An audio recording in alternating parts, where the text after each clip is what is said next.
It's the Clarence-Rockland Guide. I'm Derek Scott from Hot Country 92.5, along with the owner of Big River Cannabis and the various locations, not only in Clarence-Rockland, but also in Calabogie, Nate Miville. Welcome to the Clarence-Rockland Guide. Thanks, Eric.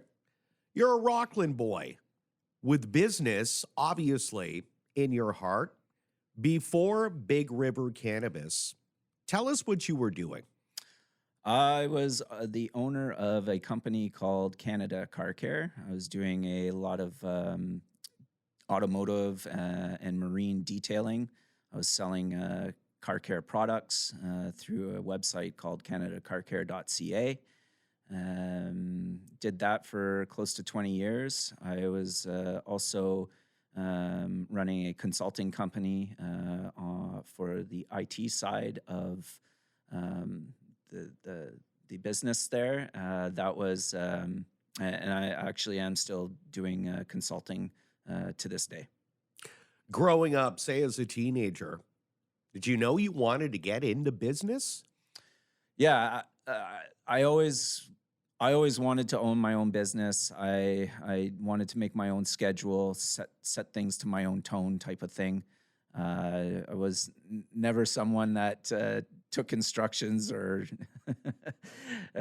took instructions well. I always kind of made my own path in life, and being an entrepreneur and here is kind of following all that. Where did you get that entrepreneur spirit? I think it was just, how I grew up and looked at employment, really. I never liked the hourly wage I was offered by, the various employers, starting, at Papanak Zoo all the way to the McDonald's here in Rockland. So it was quite clear to me that if I wanted to make real money, I was going to have to do it myself in my own way. You mentioned Papanak Zoo. What was your first job? Do you remember where it was and what you were doing? My very, very first job was working at, Papanak Zoo in Wendover. Worked there for a summer when I moved here from Red Deer, Alberta. And that was when, that was in 1996, I guess. Worked there. And then shortly after that, I got a job at the McDonald's when the McDonald's opened in Rockland. Tell me about the experience working for McDonald's. Now, we've heard pros and cons. I've heard a lot of pros that they can actually teach the younger generation structure, job ethics, what have you, that can lead to a positive path. Would you agree? Yeah, you nailed it. It was a really great experience working there. I worked with a lot of my friends there. I also met a ton of friends there. It was a really, really good experience. And if you take the job seriously, they'll treat you right and bring you up through the ranks very quickly. And that's exactly what happened with me. I was a manager before the age of 18 there, and it really taught me a lot about customer service and money management, time management, scheduling. There was so much I learned there, and it was a real world experience. Whereas with college education and so on, it's mostly theory. You don't really get to experience it. So real world experience for me is the game changer when it comes to learning. So we talked about Papanak Zoo. We talked about McDonald's. Let's hit that big fast forward button.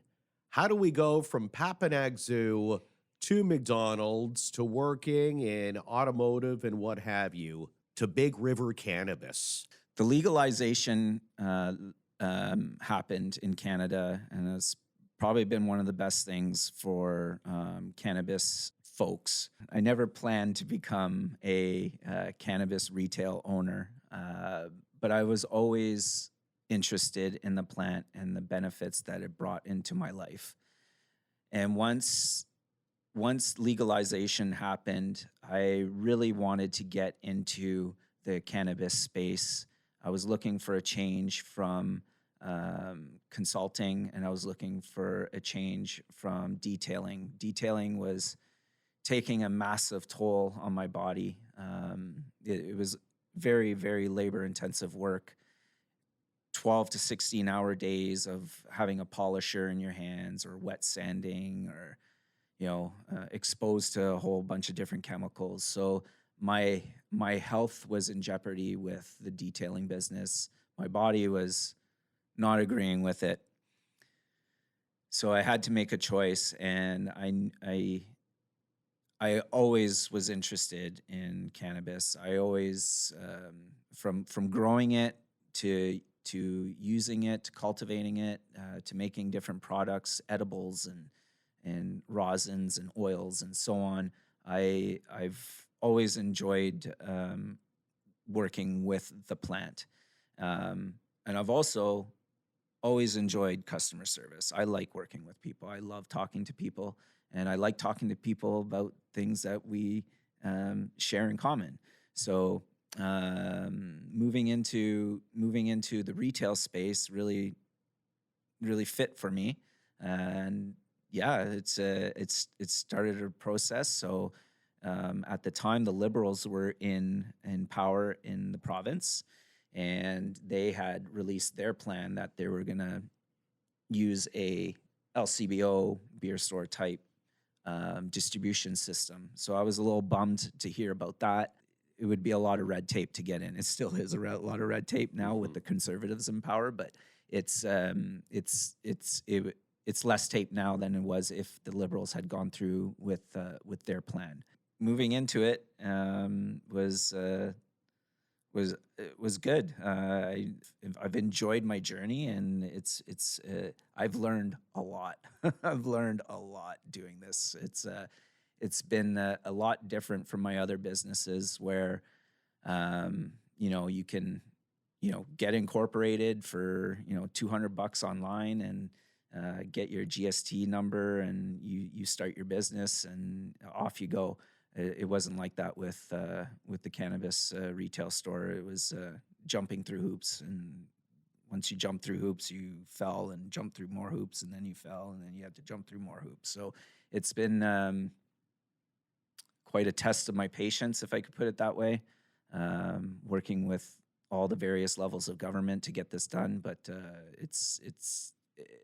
it's been a very good life experience for me. And it's grown over the years.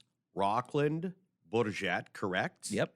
And Calabogie. Yep. So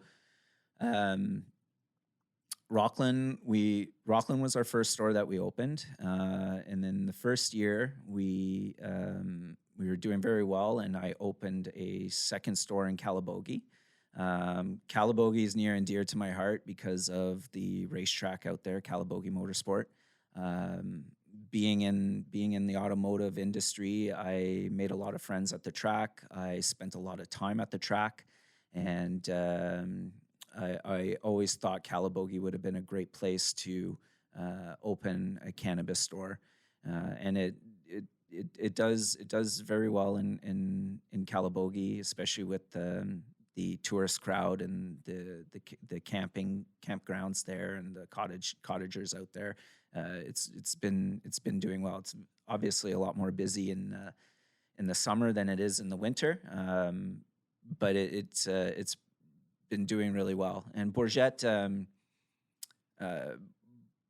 has been amazing. The people in Bourget have really enjoyed having a cannabis store inside their town. They don't have to drive 20-25 minutes to go get their cannabis. So it's been a very positive reception in Bourget. It's actually probably been one of the best results out of all three locations. Bourget has really surprised me. Bourget pride. I think that's great because a lot of people who live in Bourget feel that they're forgotten. But obviously, they're not forgotten, and you see the success from it. No, yeah, it's a small community that's growing every day. They have tons of real estate going in. I think it's a wonderful little community. Has a great campground there. Has an amazing trail system for in the La Rose Forest. It's it r- really a cannabis store really fits well in Bourget. Business owner, 3 locations, and I know you've got an amazing team of managers behind you, but nonetheless, you're still a business owner.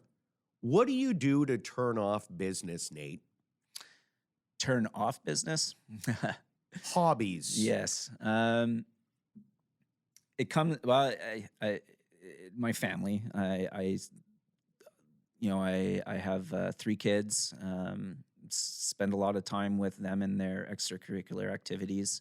I have 2 girls in ringette. I have a son that's part of the arm wrestling team here at La Scale. He's he's doing quite well. So my family is probably where I spend most of my free time with. But I'm also, still into car racing, snowmobiling, and growing. I love growing, not just cannabis, but my garden, my vegetable garden. I spend a lot of time in there. I have a cottage on the Quebec side where we spend a lot of our weekends in the summer, and I also have a garden over there. And fishing, I almost every weekend, my son and my father-in-law, we we go fishing on the various lakes that are out in Quebec by the cottage. So at least you do get some downtime. And it's interesting that growing is a hobby, passion, and also part of your career. Yep. Yeah, it's when you grow the plant, you get to understand it a lot better, and that's I actually do that with my staff. Is every year I grow um, cannabis plants and I give them cannabis plants, and it's up to them to determine the sex of those plants. Make sure they keep the females, make sure they destroy the males, or if they want to get into breeding, they can use the males and the females together. But it helps the staff understand the plant and helps them at the end of the day helps them sell the plant, and that's important. Is that they know what they're selling at the end of the day, and having gone through growing it themselves, they can really speak better to the cannabis plant and how it's grown, how it's cultivated, which are the better ways to cultivate it, which are the better ways to cure it, which are the better ways to store it, because they've gone through those steps themselves. I find that that's probably been a big difference between the staff at Big River Cannabis and the other dispensaries. Is my staff knows what they're talking about. Nate from Big River Cannabis, thanks for being a part of the Clarence-Rockland Guide. Yeah, no problem. Anytime, Derek.